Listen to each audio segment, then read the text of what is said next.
સરશ્રી દ્વારા wisdom capsule સંદેશ.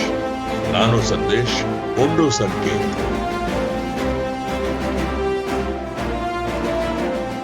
લોકોને સવાલ પૂછવામાં આવ્યો, સફળતા એટલે શું? સફળતા એટલે શું? તો 3 પ્રકારના જવાબ આવે છે. સફળતા એટલે શું? સફળતા બીજાના હિસાબે, સફળતા પોતાના હિસાબે, અને સફળતા જે જીવનનું લક્ષ્ય છે, જે આપણી દિવ્ય યોજના છે.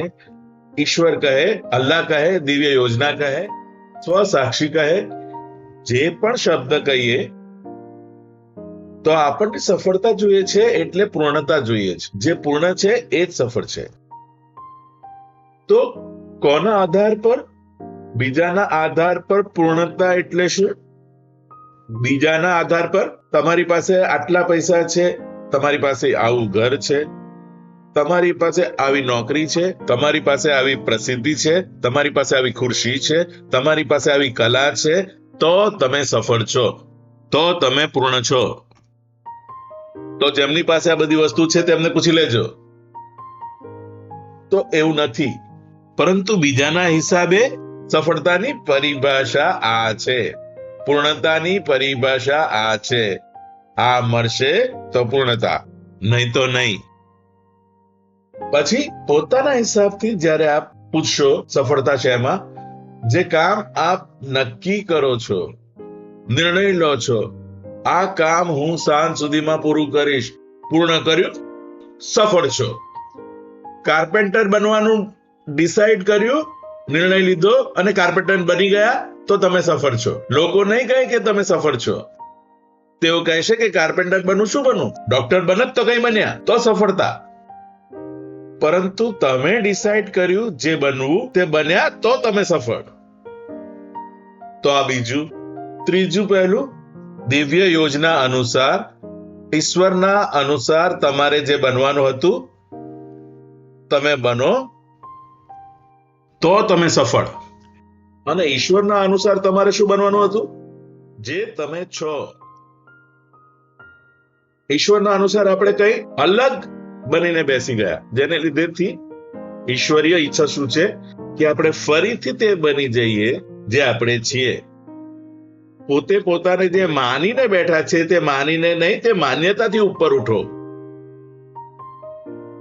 હવે માન્યતાનો ડર ન હોય કે આ દિવસે કાળા કપડા પહેર્યા તો કઈ ગડબડ થઈ જશે, આવા પ્રકારના રંગીન કપડા પહેર્યા તો આંખ ફરકી રહી છે, હવે શું થશે? હવે ડરશો નહીં.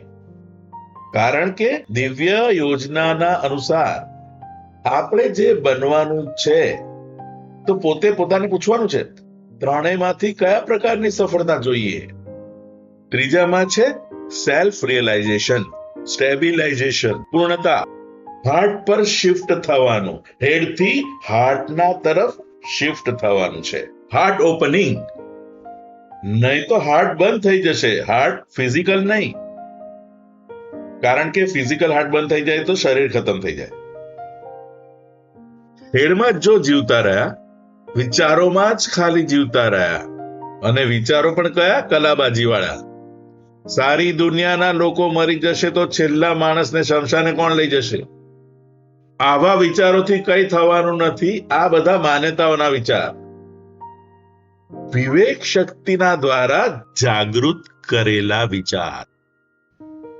તો હેડથી આપણે શિફ્ટ થવાનું છે હાર્ટની તરફ.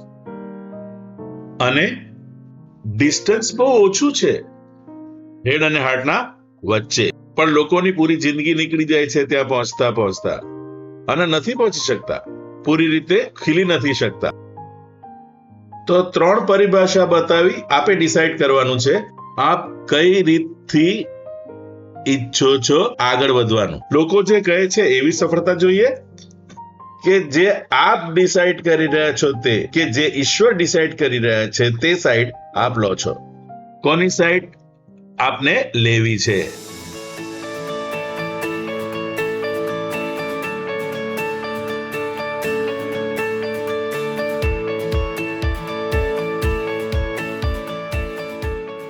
મહા આસમાની નિવાસી શિબિર મનન આશ્રમ પર આયોજન કરવામાં આવે છે. સ્વ અનુભવની આ યાત્રામાં ખોજીને હું કોણ છું, આ પૃથ્વી પર કેમ આવ્યો છું, મોક્ષ એટલે શું, શું મોક્ષ આ જીવનમાં સંભવ છે? આ સવાલોના જવાબ અનુભવથી પ્રાપ્ત થાય છે. આ શિબિરમાં પોતાનું સ્થાન આરક્ષણ કરવા માટે અને વધારાની જાણકારી માટે આપેલા ફોન નંબર પર તરત જ સંપર્ક કરો.